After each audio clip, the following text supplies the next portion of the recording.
Hey there, Virgo, Sun, Moon, and Rising. It's time to have a look and see what is going on when it comes to your monthly astrology for April 2024. And just a quick heads up, if you like weekly astrological highlights and updates, you might want to come back on a weekly basis because that's what I do here. And if you are watching this before the end of August 2024, I'm in the middle of my 2-week equinox sale, 20% off 1-hour readings with me. And if you are interested in maybe checking that out, go on over to my website, integrativemysticism.com, and schedule yourself a session. So what is going on when it comes to April for you? Well, April is all about new blank canvases for everyone, new fresh starts, new beginnings, and new roads. And for you, it's primarily focused on the area that governs bonuses and supplements in your life, bonus income, intimacy, self-employment, but also sexuality and sensuality, and even joint ventures. The 8th house is one of those areas of the chart that just kind of covers everything across the board. This is all about satisfying unaddressed hungers and needs, but also, again, stacking bonuses and supplements in your life to make things a lot more useful to you, a lot more accessible to you, a lot more satisfying to you, and even a lot more profitable to you. Again, kind of hitting across the board, the material and the immaterial. It's actually a really good month. And for you, a lot of this is coming on because of so much activity going on in that 8th house, which governs all of these matters. We've got a solar eclipse in Aries on the 8th. We've got the Sun there at the start of the month, Venus there as of the 5th anyway, and going on for the vast majority of the month, and even Mercury retrograde there as of the 1st. So let's talk about this solar eclipse new moon on the 8th and what that means, not just for April, but for the next 3 months. A new moon, of course, is all about new beginnings, new commitments, and new roads opening. Solar eclipses exponentially amplify them. And a solar eclipse in the 8th house is all about some kind of new income stream, bonus monies, or extra support that is going to be committing to you as we go over the course of this next 3 months. And it's going to continue to build and grow and build and grow. This is also a time where a lot of joint ventures, business partnerships, or self-employment ventures are blessed to get a really strong start or make some very important turns for better growth. I understand, yes, there is a Mercury retrograde going on up until the 25th, but that doesn't mean that the story can't get started. Remember, astrology works for people who live their life, so make sure that you pay close attention to what is going on in this area, and after Mercury turns direct on the 25th, get ready to get down to business. We've also got, of course, the Mercury retrograde serving you in some unexpected good ways. Mercury retrograde in the 8th house is one of the areas where it's actually really, really good to have it if you're going to have it at all.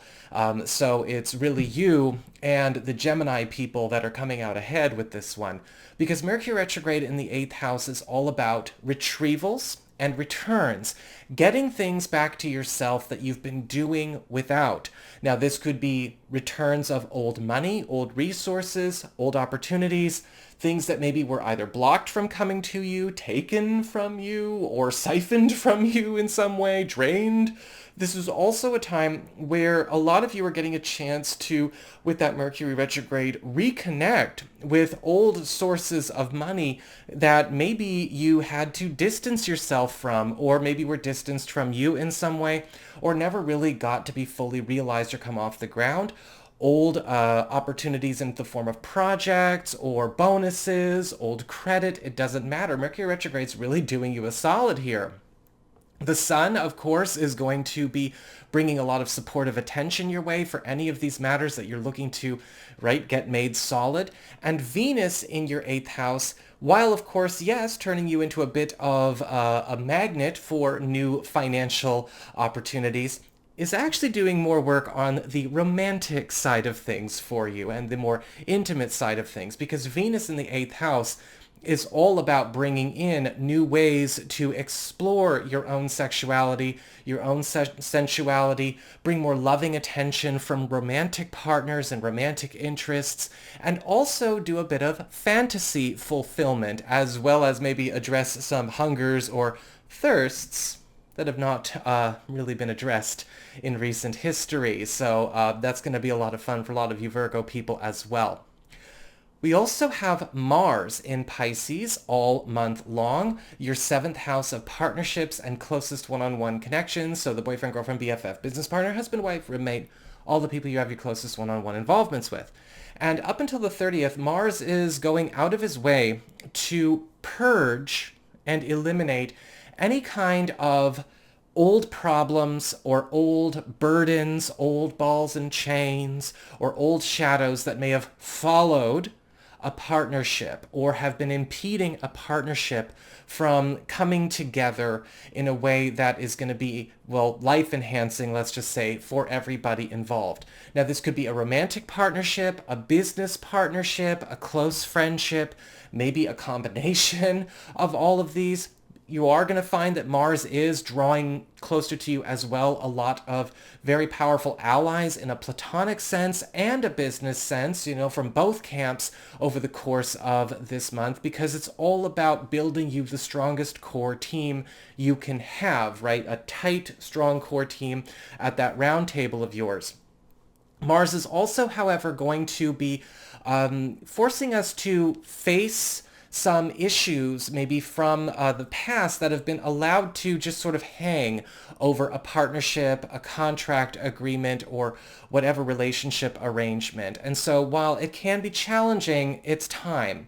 And this is going to, again, break a lot of barriers and break a lot of blocks in your personal life for those of you that, well, heed the call.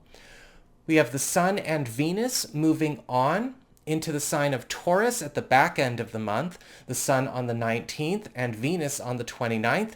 This is your 9th house of expansion, growth, prominence, higher education, big moves, big travel opportunities, government and legal matters, and even your spiritual path and practice.